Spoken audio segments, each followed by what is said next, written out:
And we're back on the K5 again.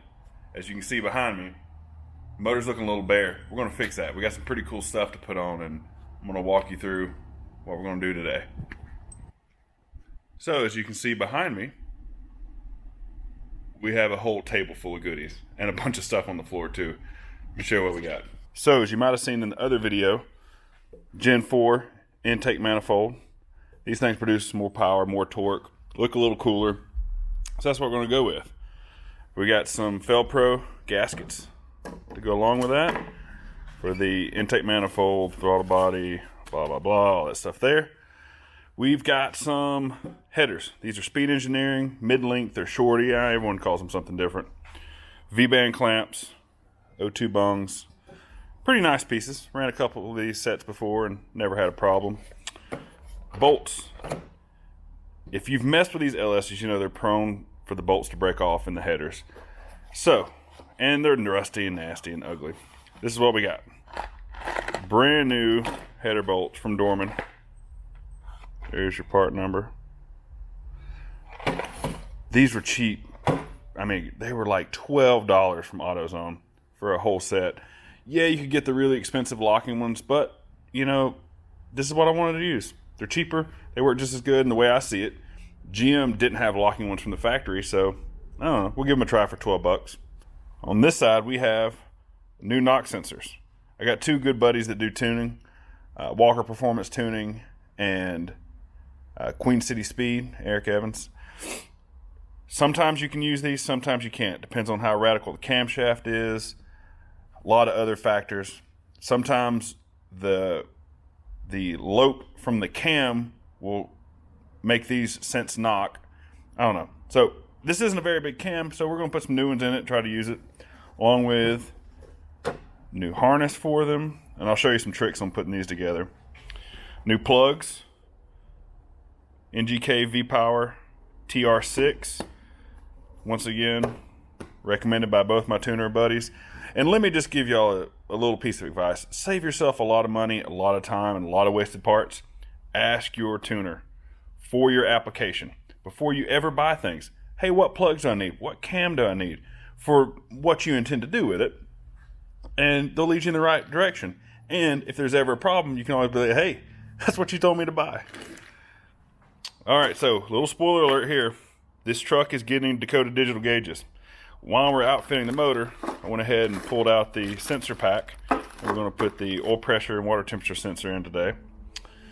And here's where we get into some of the odd stuff. Now, Gen 3 motor, Gen 4 intake manifold, Gen 3 drive-by-wire throttle body. Okay, so as you can see, Gen 4, 1, 2, 3, 4 bolt. Gen 3, 1, 2, 3. That don't work.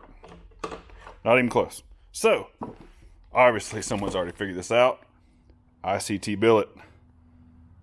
Yeah. So they have a 3 bolt to 4 bolt conversion thing. Got that. All right, and this is another one of the cool things. Here we have Aller pulley. This is, or tensioner I should say, tensioner for the serpentine system. Another ICT billet piece. This is a kit to run this water pump. This is an LS3 pump. And let me tell you why we're doing this. All right, I don't have the truck pump handy, but if you've seen them, the outlet for the upper water hose comes out in this area in that direction. Okay, so that makes you run a radiator hose that comes out here, across the radiator, and into the upper hose for the radiator. So that looks goofy. I don't want all that hose going through nowhere. Excuse me. Hey, I'm filming. Okay. Shh. I don't want all that. So ICT billet makes a kit to put this pump on. So now my hose is going to go up, boom, bam, to the top of the radiator. A lot cleaner. It's a lot simpler. I like it. So I'm going to use this. We've got a new alternator. There's the other header. And also I've got some, we're not using these. I don't know why they even send these things. They're garbage. Don't even waste your time. The bolts may be okay, but I just don't like the way they look. So that's why we're using the other ones. So you can see here's the other V-band stuff. That's the other one of those. In there, this is the whole AC compressor kit. Compressor, accumulator, dryer, blah, blah, blah. And here is the factory power steering pump. Now, or I should say power steering pump, accessory bracket, alternator goes there. And here's the stock idler pulley. Now with the ICT billet kit, we have to actually cut this off.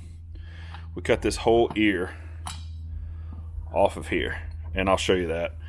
But that allows us to run the LS3 pump. So there's what we're going to do today. We're going to dress this motor out, make it look cool, make it look more like a motor. And yeah, let's get started. Before we get too far, real quick, here's the motor again. Gen 3, 5.3, Summit, stage 1 cam, timing set, valve springs, blah, blah, blah, all the seals, whatnot. Here's a couple of things I've learned the hard way. Okay, as you can see in there, Tejas engine mounts, really dirty and dusty, but nice pieces. If you look, there's a bolt right there for the AC bracket. Don't be a dummy like me and forget to put that in. It says clearly in the instructions to put the bracket on first. I just either didn't read them or didn't pay attention or didn't believe them. Who knows? That was a booger, but you can get it in, but don't waste your time like I did. So that's that. The crank pulley, you can see we already have on there. Already painted it. The bolts, the crank bolt itself is what they call torque to yield. So it's one-time use. It's supposed to be torqued to like 250 foot-pounds. And yeah, so we already did all that. It's on there. It's good to go. Did that when I put, all the front accessory stuff back in. I also sealed up the valley cover. You can see down in there, I put a little bit of RTV around the knock sensor bungs, if you will. Just to be double sure that it wouldn't leak or anything, because I had a little corrosion on there. So now we can get started. So here we go. First things first, knock sensors, obviously in the knock sensor hole. So just set those guys down in there. And they are a Harbor Freight Silver, aka 7/8. And just install those bad boys.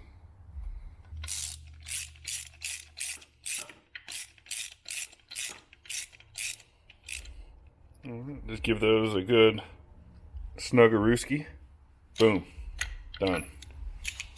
Next is the harness. Real self-explanatory. Pigtail goes out the back. Just pull a little rubber boot back. Pop the clip right on. So here's the trick though. These things, they seem like they seal up pretty good. Like they got a nice little positive feel to them when they go in there. But anyone that's messed with these knows you'll pull these suckers off and that whole valley will be just full of water. So we're going to take a little bit of Ultra Gray, a little Permatex, and just give it a little dab of Rooski around there. A little something like that. And then, once you get it on there, just put a little air on with your finger. Now this may be way overkill. Some people, like I said, don't even use these things, but makes me feel better. Makes me sleep better at night, knowing I did everything I can. So there you go. Sealed up. Next thing we're going to do is put the Dakota Digital sensors in. There's the factory computer water temp sensor. And if you go around to the other side, same port with a plug in it. So that's the one we're going to use for the sensor. It takes a Harbor Freight 5/16 Allen. These things are usually pretty snug. Just break that sucker loose. And voila, comes right out. Now, for the oil pressure, right up here, get this guy out of the way. Here is the port. Now, I've already taken it out, put a little piece of tape over it, but there is the port for the oil pressure sending unit. The thing's a booger bear to get out, but you can do it. Takes a special tool. If the intake's still on, if the intake's off, you can get it off without it. But there's where it goes. Now here is the cam position sensor. I'm also going to change this, but I forgot it. Now why am I going to change it? I don't know if it works or not. I don't know how old this motor is. You know, you get it from a salvage yard and supposedly it has 100,000 miles on it, but you know, every motor from the salvage yard has 100,000 miles on it. We're going to change this, and if you look down here, you can see, let's see if I can get right there. You see that other sensor poking its little head out? Let's see if I can point at it and hold my light and everything at the same time. This little guy right there. That is the crank position sensor. I'm going to change that as well. I don't have either one of these because I forgot. But they're going to get changed. Why? Well, like I said, don't know how old it is. And I've had one of those leave me on the side of the road. So, no, not again. Going to buy some AC Delcos and throw those in.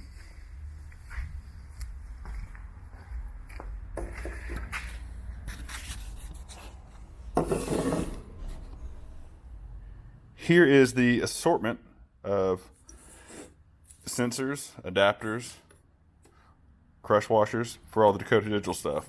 Obviously, coolant temp's going to be the one with a long probe on it. Oil pressure is going to be the one with the little hole in the end of it. So what you got to do is match up which adapter will make it fit into the motor. Pretty simple, real self-explanatory. So all you have to do is just take the sensor and the adapter you think it may be. Take the adapter and just see if it screws in the hole. Boom. So that'll be that one, and then that'll go in there. For the oil pressure sending unit here, there's two that are real close. They're not marked, you don't know what they are, so let's try them. Take the first one and just see if it threads in.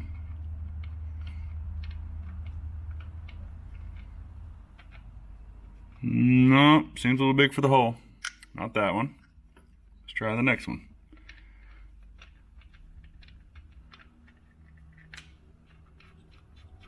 There we go. Boom. It's that one. So that'll thread into there. And that'll thread into there. Little adapters. No problem. Easy peasy. Okay, but before we get carried away, we'll take all these back out because these are not pipe thread. These are, I don't know, I guess you'd say like a crush washer style. Came in the kit. You saw them earlier. You'll put the crush washer in first, snug it up. Then you'll put this guy in. And now this guy is pipe thread. So it'll get a little bit of Teflon tape or paste or whatever your flavor is. All right, so we got the Dakota Digital oil pressure sending unit in here, and you can see, look real close, little crush washer down there. Got that in with the sensor, the adapter and sensor. Same thing for the water. Now, word to the wise, the adapter is very, very thin. So when you put the crush washer in and you go to torque that, just whisper some torque on it. Don't get crazy or you'll ring that off in the head. Ask me how I know. I wasn't able to get the cam and crank sensors. I checked on them a while back. I thought they were in stock. Apparently it's going to be 2 or 3 days, so that's my bad. So I'll show you what else you got to do to get to that point. We won't be able to put the intake on, but I'll show you everything else. So obviously you want to clean all the ports. These are new Velcro gaskets. Probably can't see the part number there, but it's 98016. Nice metal. They got little locating tabs there on them, and they kind of go something like that. See, around the head bolt. Just kind of pop in. 1 and 2. Boom. There you go. Already this side popped in. Always just double check. Just look down the ports.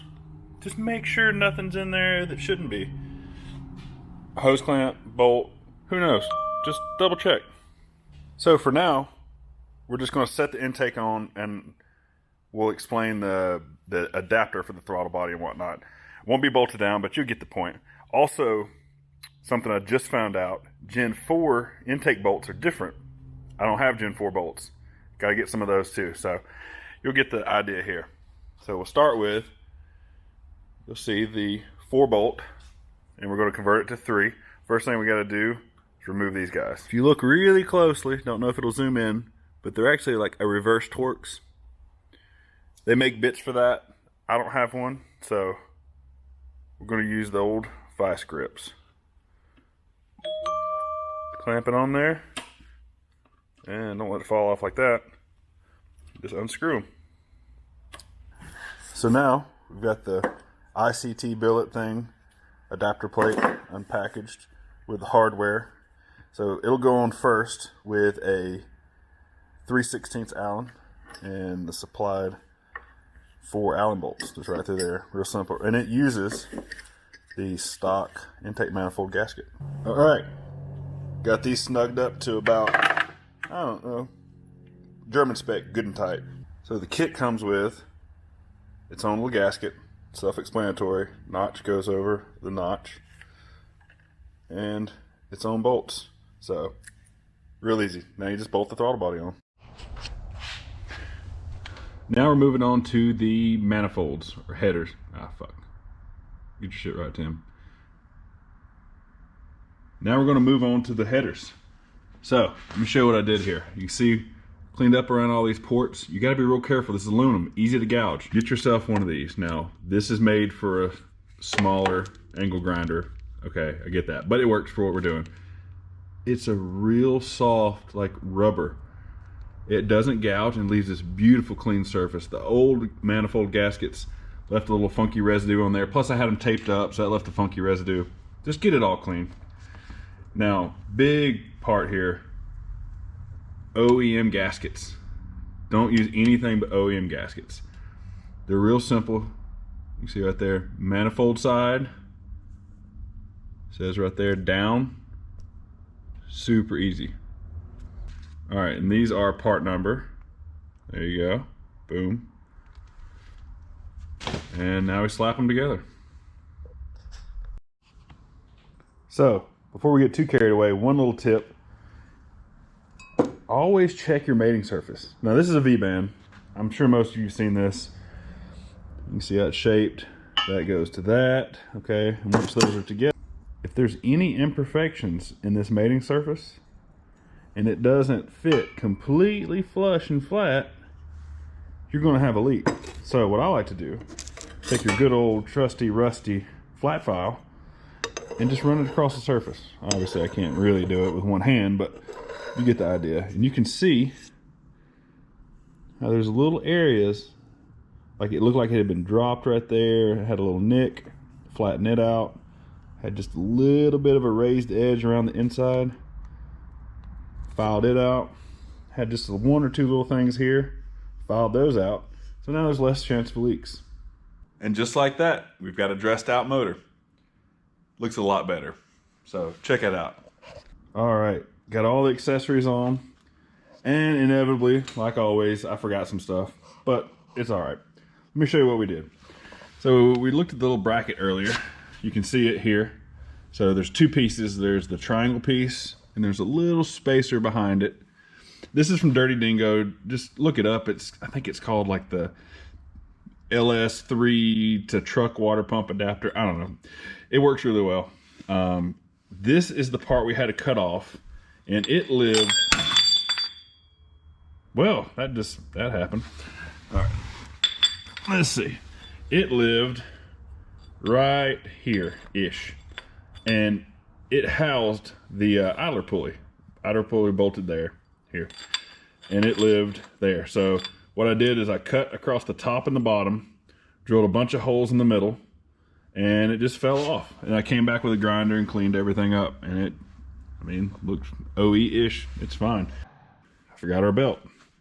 We'll have to get that next week. It's Saturday, and everything's closed. So I forgot to get us a new idler for the AC tensioner. This is a system that runs a separate belt for the AC as the accessory. So got to get us one of those. I forgot to get a new idler, and you can, I don't know if you can hear, it's a little crunchy. We're gonna get a new one of those. Everything's torqued up. Everything looks good there. Obviously got headers on, headers torqued up, spark plugs in. And I got some spark plug wires from my buddy, and they were basically free, and I thought I could live with the red. I was wrong. I've got to get some black spark plug wires or something. That looks terrible. But yeah, so there it is. Looks so much better. One big thing, if y'all have done LS's, you know that you run into a problem with clearance right here. So you can see, well, I'll pull this sticker back. The 2 ports for the AC, one comes out here, no problem. One comes out right at the frame rail. Big problem. They make this really odd shaped adapter thing that has 2 tubes coming off of it. I'm gonna try to use that and only very, very slightly notch the rail in theory. I see a lot of guys that'll cut way back into here. I just can't do that. These frames are very flimsy to begin with, and then you go cutting all this out. No, not for me. If it's gonna be a pain in the butt to put on, I've only had to put it on once, hopefully. And that's just what it's gonna be. I can't cut the whole top of the frame out. And this one's even more troublesome because it's a 4-wheel drive frame, being a factory 4-wheel drive Blazer. It's a little bit wider, but we'll figure that out. We'll get that in another episode. I'm gonna make like a problem-solving episode for some of these little odd things. But all in all, it was a good day. See, with the V-bands on, little note on those, you want the O2 bungs to be up or sideways, never O2's coming from the bottom. Moisture and stuff can collect on the O2 sensors and cause them to be inaccurate or fail, so don't do that. The V-bands, I always like to put the nuts down, just so you can access them from the bottom easily. Typically when you take exhaust off, you're on the bottom of the car. So there's that, and my huge mess, but made some great progress. All in all, I'm real happy. Just a Saturday tinkering around the shop and getting some stuff done. I forgot to talk about the alternator, but that's self-explanatory. 2 bolts, stock alternator. Yeah, so I'm gonna get us some hardware for the intake manifold, a belt, some things we need. Make a list, get all that handled, and it'll finish up this for now. Obviously we'll need more things, but it was good. It actually looks like a motor. Real stoked about that. Don't pay too much attention to the background. I'm gonna explain why the truck looks a little different in the next video. I got a little carried away, and yeah, I way overcomplicated that, but that's what I do. Anyway, until next time, hey, thanks for tuning in. Don't forget to like, subscribe, tell your friends, comment, tell me what I'm doing good, tell me what I'm doing bad. Hey, I want to be the best I can be, and if I have some constructive criticism, if I have some praise on things, let me know. That way I can make this a better channel for everyone and have a good time doing it. So until next time, see ya.